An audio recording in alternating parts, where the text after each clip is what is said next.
Hi and welcome back to the Journey to Nebula Sew Along. I'm Julie Herman of Jaybird Quilts and I'll be your guide on this journey. This week is week 2 of putting together our Gemstones pillowcases. Today we're going to focus on sewing our pieces together that we cut last week so that we can make our beautiful Gemstones pillowcases. So let's get started. The first step in piecing our pillowcase pattern is putting 2 half triangles together to make a complete triangle. And we're going to be using the same machine settings that we've been using so far in the journey, which is 2.5 stitch length and a scant 1/4 inch seam. And I have these all pinned as I suggested last week in my handy dandy tip, so that when you are cutting them, just pin them right away because they're ready to go. So let's get started on sewing our scant 1/4 inch seams. Just going to line that up. And as long as our pin is out of the way of our seam allowance, we don't need to take it out as we sew. We just need to sew our scant 1/4 inch.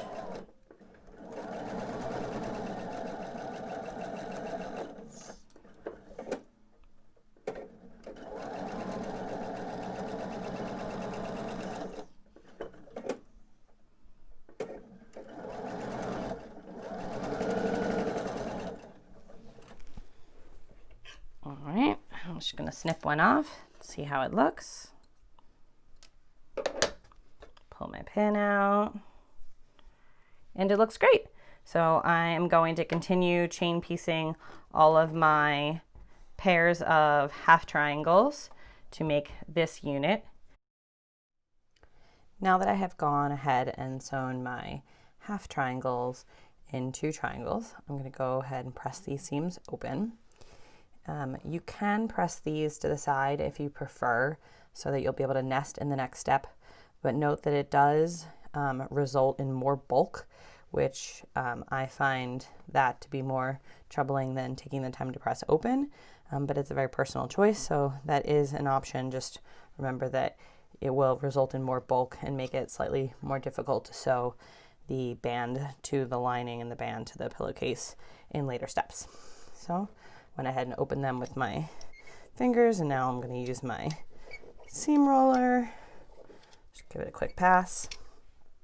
And I'm going to go ahead and use my iron. And this is where it's handy to have a iron finger or a heat resistant stiletto. And quick reminder, we're going to press, which is up and down with a little wiggle. Ironing is back and forth. And we don't want to distort our pieces because we are working with bias. Now that I have all of my triangles sewn and pressed, I'm going to go ahead and piece these together to create the diamond in our Gemstones pillowcase. And it's just going to line up here and right in the middle. I don't pin usually things this small, but you can go ahead and pin if you prefer. And just sew our 1/4 inch. And continue doing that with all of our pieces until we've sewn all of our triangles into diamonds. I've now sewn my triangles together to make one of my gemstone diamonds. So I'm going to go ahead and press this seam open as well. And you can press it to one side, but again, it's going to result in more bulk. So I highly suggest pressing it open. There's really no benefit to pressing it to one side. There's no nesting at this point. So I'm going to go ahead and press that seam open. And I do usually use steam, but I have it off when filming because it gets a little loud. So if you're a fan of steam, go for it. Now we are going to begin sewing our triangles onto our diamonds. And this step I find helpful to do some pinning. So we're going to take our triangle and flip it onto our diamond. And our notch is going to line up right on the corner here. And our point is going to hang off. But both of these lines are going to align with the diamond. And I'm going to put the pin in the middle here because I find it easiest to flip this piece and sew from this side so that I have my triangle on the bottom and my seams on the top. So I'm going to go ahead and get on over to my sewing machine and make sure that stays lined up.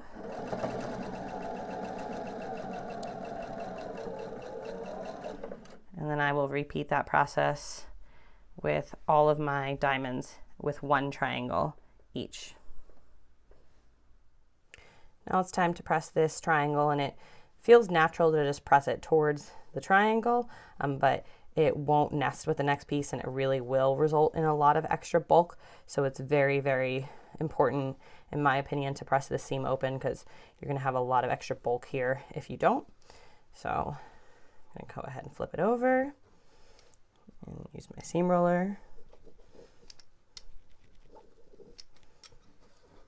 I'm going to grab my stiletto and just give this seam a quick press.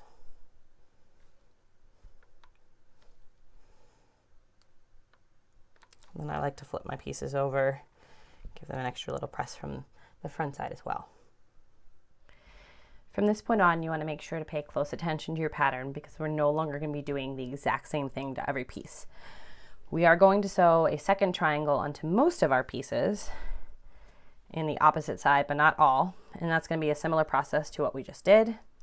So I'm going to go ahead, take this triangle, line it up here, and on these two sides, pin it in place, flip it over, and sew my 1/4 inch.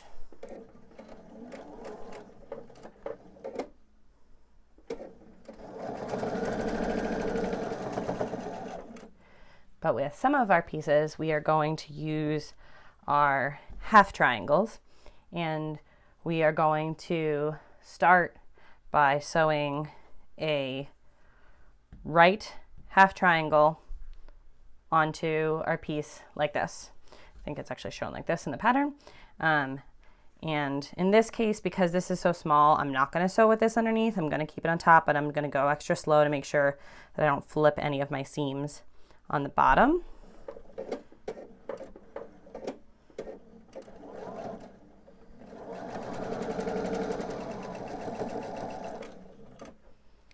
And I'm going to repeat that for one more.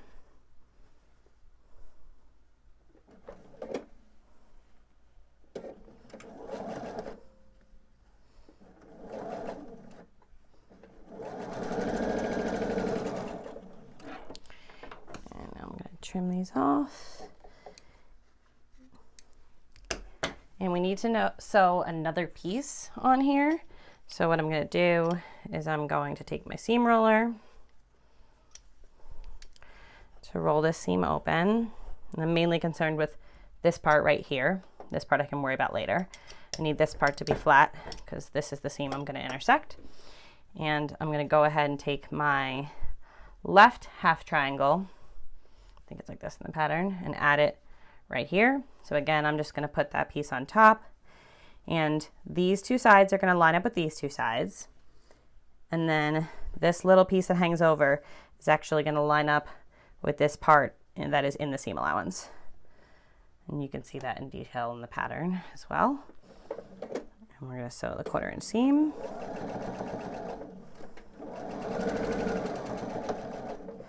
I'm going to do a little back stitch since nothing's going to overlap that right away. So now I'm going to continue sewing my triangle to most of my pieces, my second half triangle to my other one, and then I'll be back with you in a moment.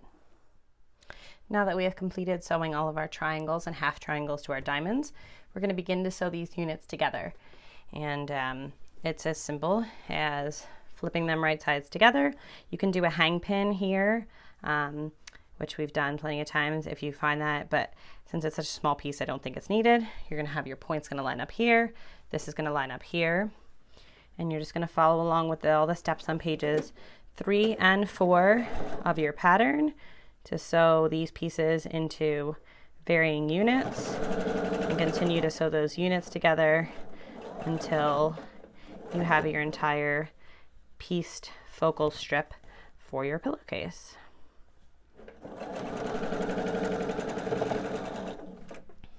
So I'm just going to take my next two, make sure I got all my loose threads out of the way, and just put those right sides together.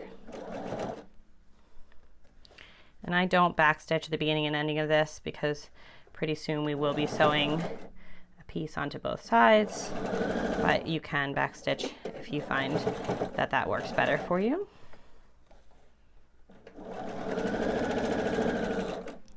Let's trim our first one off and see how it looks. And that looks great. My points lined up pretty darn near perfect. I'm happy with that. So I'm going to continue adding my pieces as I mentioned. This is the unit I ended up with at the bottom of page 4.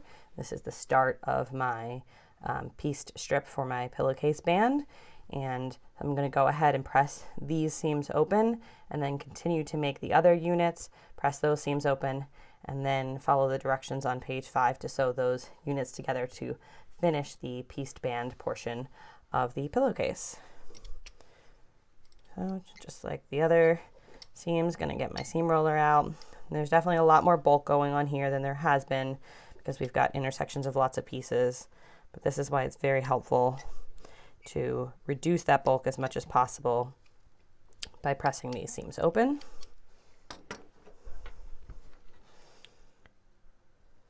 You can wait until you have the entire band together to piece these, to press these seams, but I really find it gets to be a little overwhelming. So I like to make sure that I press the seams as I finish the units on page 4 and then page 5.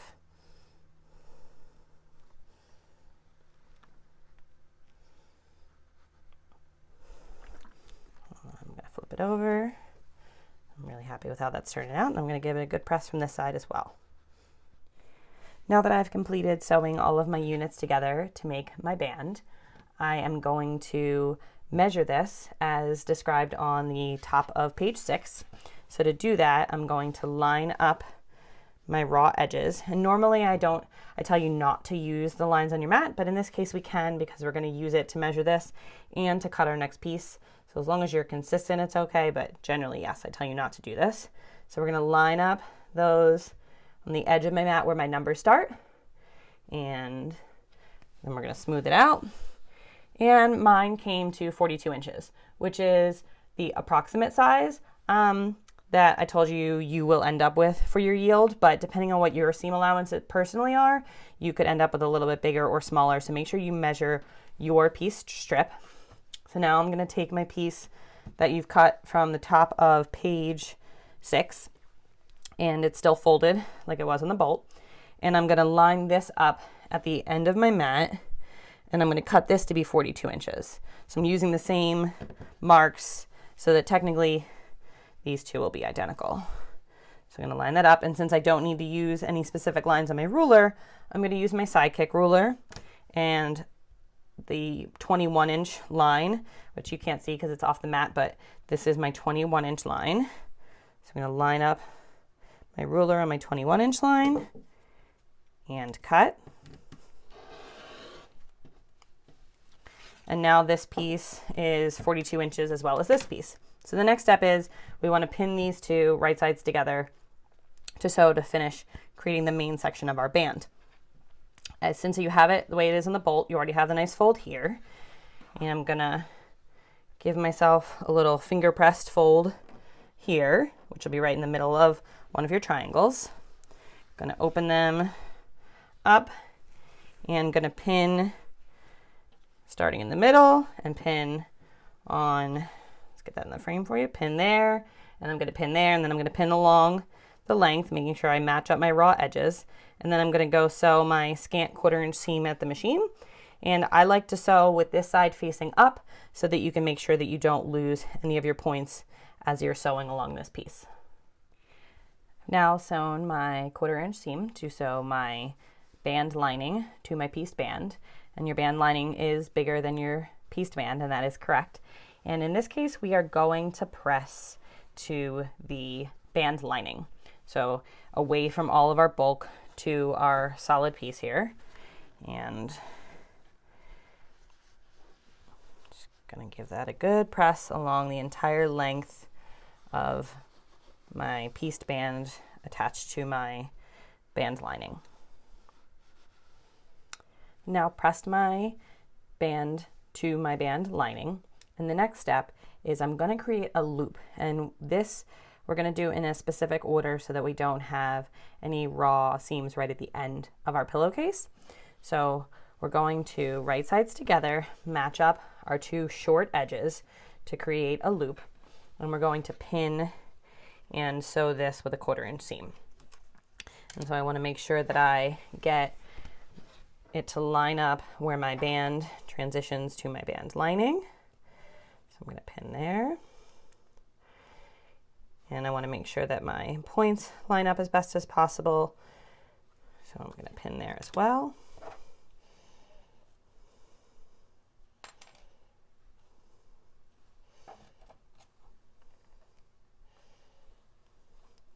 And then I'll just match them up at the machine, and I'll match that up at the machine. Sew my 1/4 inch seam, and I'll see you back in just a moment.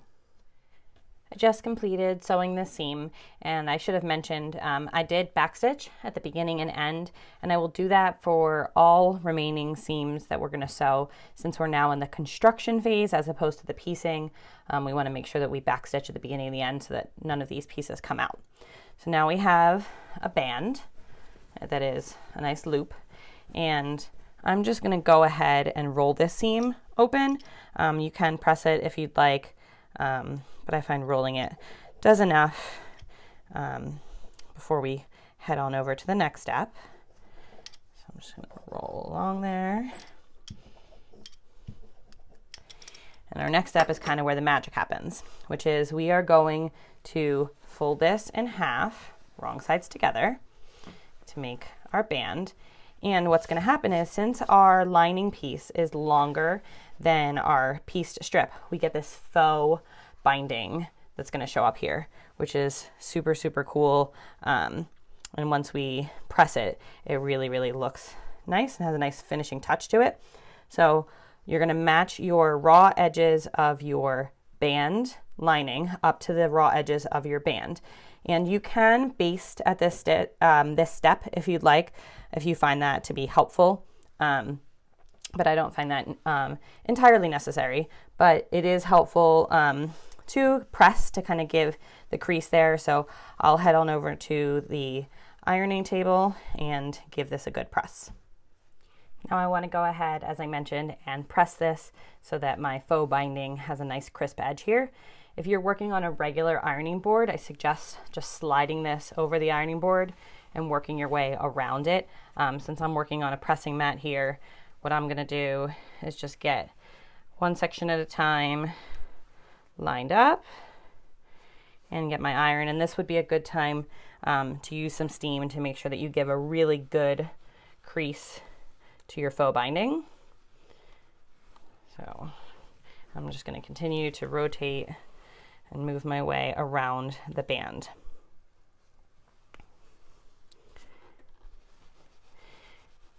So after I get all that done, the next step is cutting the actual body of your pillowcase. And here's where you need to decide, do you prefer a standard pillowcase or do you prefer a king size pillowcase? There's two different measurements for if you prefer the longer king size or the standard, and you're going to go ahead and follow the directions on page 7 to cut your piece to the proper size, and it's going to be your 42 or whatever your math was here by one of the two dimensions depending on which size pillowcase you want. And a couple quick notes of modifications that you can do. If you prefer a super tight pillowcase, or if your pillow happens to be a little bit smaller than standard, you can remove one diamond. So you can kind of test fit this on your pillow right now. And if it seems super, super loose, which it won't if you have a general standard pillow, but if you have a specialty size, it might, you can go ahead and unpick this seam, take out one diamond, trim, and make this band smaller. But I find that this size works really well, especially even if you've pre-washed your fabrics. Sometimes they might shrink a little bit more, but especially if you haven't pre-washed your fabrics. So go ahead and cut your rectangle and sew the two sides as described on the top of page 7, and I'll see you back here in a moment. So we've reached the point in our construction where we just have 2 steps left, and you can start to see your pillowcase started coming together here now and looking fantastic. So we have our band, which is a loop, and we've pressed it to get our faux binding, and we've sewn the body of our pillowcase together. So what we need to do is put these right sides together, and you want to have some alignment marks to help with the pinning and the clipping. So what I'm going to do is I'm going to flip this piece inside out, and I already have my first alignment mark, which is where my seam is, so I don't need to put a pin in this one. but I want to put a pin halfway down the other side. So what I'm going to do is just give a little bit of a crease, and I kind of still have my crease here from when it was on the bolt. I didn't fully press that open, or press that flat, I should say. So I'm going to put a pin in here, and then I want to put 2 more pins so that I have it kind of in quadrants. And based off of the numbers of my diamonds, it's going to be right in the middle of this diamond here. You can double check fold to confirm that. But I'm going to put a pin right here. I'm going to flip this over and find that middle diamond and put a pin right here. Okay, so now I'm going to do the same thing. So I don't need to pin this side because there's a seam. So I already have that marker, and this should still be, if you haven't pressed it open, there's really no reason to press this flat. That should be our fold from the bolt. So we're just going to put a pin in here. And then what we're going to do is we're going to fold this in half, matching our seam to that pin. We're going to give a good finger press here. You could even go forth at it with your seam roller to give it a good crease, so that when I open it back up, I can see that crease. And I'm going to put a pin in there and 1 pin in the other side. I'm actually going to flip the direction of this pin. I'll show you why in a second. Okay, so now I've got 3 pins and a seam. And what I'm going to do is I'm going to match up the seam with the seam, and I'm going to slide this over this. It's going to feel a little awkward at first, but that's why we've got our pins to help us stay lined up. But so what it's going to do is give us our nice pretty band on the outside when we're done, give us our nice lining, and we're not going to have any raw seams until we get to this point in our pillowcase. So we're going to line up our seams here. So we've got 2 for the pieced band, line them up, and then 1 for our body. And I'm going to give that a clip. And I'm going to go to my opposite side, and I'm going to line up my pin with my other pin. And that's why I changed the direction of this one, so that it's not on the inside now, so it's easy for me to pull out. So I can pull that out, and I can either use the pin, or in this case I'm going to use clips today. And then pull this pin out. So I've got that clip in place. Put these in my pin cushion before I lose them.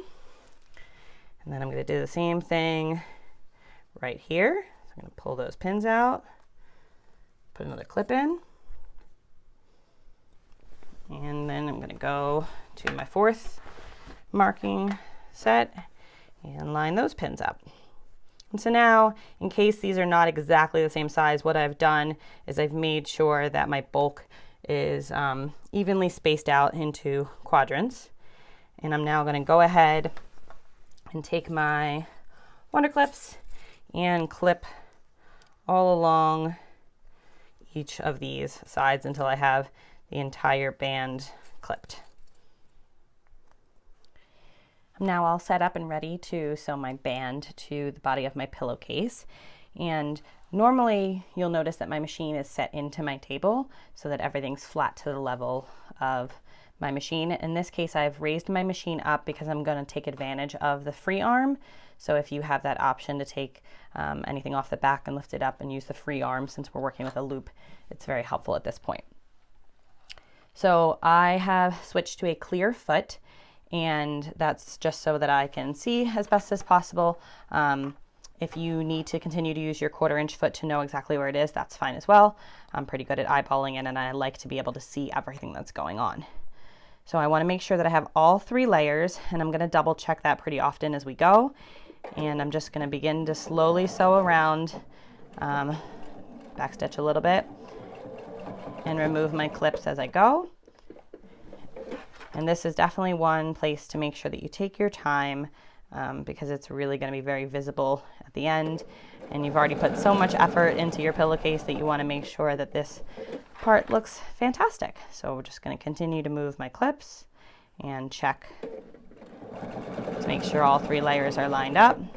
And when needed, make little adjustments. and sew the entire way around. I'm now almost back at where I started. Got one last clip to remove, and I'm just gonna finish sewing, and I'm gonna go a little bit further, backstitch, make sure I'm good there.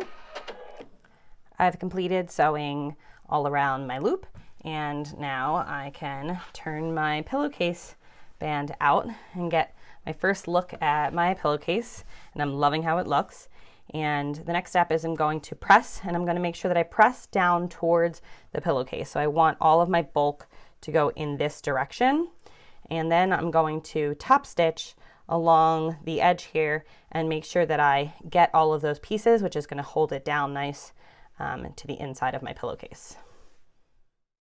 So I have pressed my seam allowance towards my body of my pillowcase, and I'm going to sew 1/8 of an inch away from this seam and make sure that I catch all of the seam allowance underneath. And make sure for this step that you are using a coordinating thread to the fabrics that you chose for your pillowcase. I have been piecing with RFL 2600, which is the perfect color actually for me to do the top stitching. So if you're using the same fabrics, RFL 2600 works great. But if you're using different fabrics, make sure that you pick something that matches. And I'm going to start around where our seam is and do a little bit of back stitching. And I'm just going to eyeball, keeping my foot lined up with the pillowcase, 1/8 of an inch all the way around. I've been sewing all the way around, and I'm almost back to where I started. So just going to keep going a little bit. And when I get to where I started, backstitch a little bit. I've now completed my top stitching around my pillowcase and given it a good press. And what that does, it gives it a nice finished look. And then on the inside, it also holds down the seam allowance towards the inside of the pillow, which will limit fraying and keep it with a nice, good finished look. So at this point, you can go ahead and begin working on your second pillowcase. And then once you have your pair of pillowcases done, go ahead and post your progress to Instagram and use the hashtag Journey to Nebula to be entered into this week's giveaway. And if you have any questions, go ahead and ask them wherever you happen to be watching this video. And then I look forward to seeing you back here next week to begin working on the Infinity Stones quilt.